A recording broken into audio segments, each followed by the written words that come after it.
忠犬八公，各位都看了没啊？实话说啊，口罩这几年呢，我们家几乎是戒掉了这个看电影的习惯。但是啊，这部电影一上映，我们是齐齐整整的，第一时间就冲到电影院去看了。电影本身呢，从情节设置上来说，没有什么跌宕起伏的环节，但是这份狗狗所流露出来的特别天然的啊，特别忠诚的，然后特别死心塌地的那份追随感，然后真的就是击中我们这些爱狗人士的内心了。啊，看完电影出来之后，我妈就问我们一个问题，就说这是啥狗啊？这什么品种？怎么这么聪明啊？这狗狗演员怎么找的？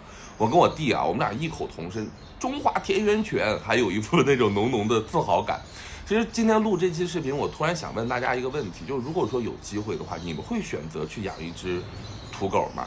然后我相信，可能现在看视频的很多朋友家里面正在照顾着这种中华田园犬，我非常非常的认可，也非常非常的感恩，因为我自己其实也在反思，我就在问我自己啊，如果说以后有机会，我们再养一只狗，或者说我们再去添一个小家伙啊，添加一个新的家庭成员的时候，我想我应该还是会接受去养一个这个小土狗的。为什么？因为第一个，我觉得从外形的这个角度上面来说，每一个小土狗都是独一无二的，对吧？它不会变成这种就是大街上的通版啊，就是这个都长一个样。